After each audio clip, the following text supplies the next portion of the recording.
ఈరోజు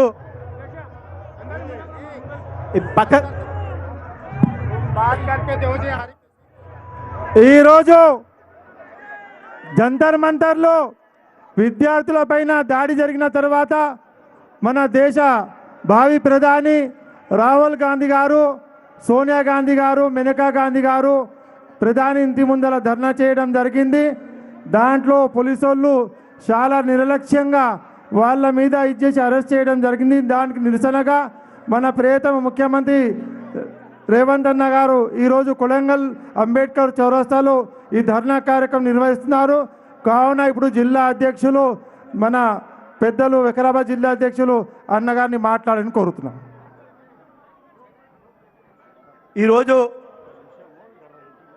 మన దేశ రాజధాని అయిన ఢిల్లీలో నిన్న జరిగిన మన ప్రతిపక్ష నేత మన ముఖ్య నాయకుడు రాహుల్ గాంధీపై జరిగిన దౌర్జన్యాన్ని ఖండిస్తూ ఈరోజు కొడంగల్ అంబేద్కర్ చౌరస్తాలో మన పెద్దలు గౌరవ ముఖ్యమంత్రి రేవంత్ రెడ్డి అన్న గారి యొక్క నాయకత్వంలో ఈరోజు నిరసన కార్యక్రమాన్ని జరుపుతున్నాం.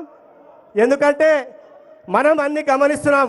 దాదాపుగా బీజేపీ గవర్నమెంట్ కేంద్రంలో వచ్చి 12 సంవత్సరాలు అయిపోయినా ఏ ఒక్క కార్యక్రమాలు కూడా ప్రజల కోసం చేయకుండా ఏదైతే వాళ్ళు చేస్తున్న కార్యక్రమాలు ఏమున్నాయో అదాని అంబానీ కోసమే వాళ్ళు చేయడం జరుగుతుంది. ఏ కార్యక్రమం నిన్న ఢిల్లీలో పేపర్ లీక్ విషయంలో పిల్లలను విచిత్ర రహితంగా కొట్టడము, లాఠీ చార్జ్ చేయడం, అటువంటి కార్యక్రమాన్ని మన నాది నాయకత్వం రాహుల్ గాంధీ గారు కానీ, మేనకా గాంధీ గారు కానీ, ఖర్గే గారు కానీ, కేసీ వేణుగోపాల్ గారు కానీ నిరసన తెలుపుతుంటే వారికి కూడా ఇష్టం వచ్చినట్లు మరి దొబ్బులాట కొట్టి రక్తం వచ్చేటట్లు రాహుల్ గాంధీకి ముక్కులోకి వెళ్ళి రక్తం వచ్చేటట్లు కూడా హింస చేయడం జరిగింది.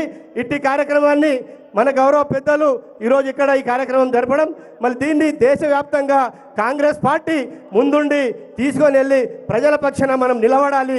ఏదైతే ఈ పేపర్ యొక్క లీకులు ఉన్నాయో బీజేపీ ప్రభుత్వం వచ్చినప్పటి నుంచి మొన్ననే నీటు పేపర్ను లీక్ చేసినందుకే ఈ ధర్నా కార్యక్రమం మొన్న విద్యార్థులు చేయడం జరిగింది.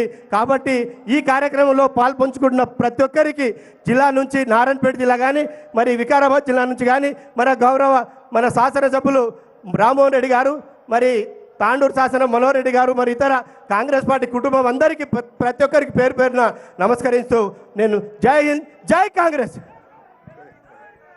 ఇప్పుడు మన తాండూరు శాసనసభ్యులు గౌరవనీయులు మనోహర్ రెడ్డి అన్నగారు మాట్లాడాలని కోరుతున్నాం.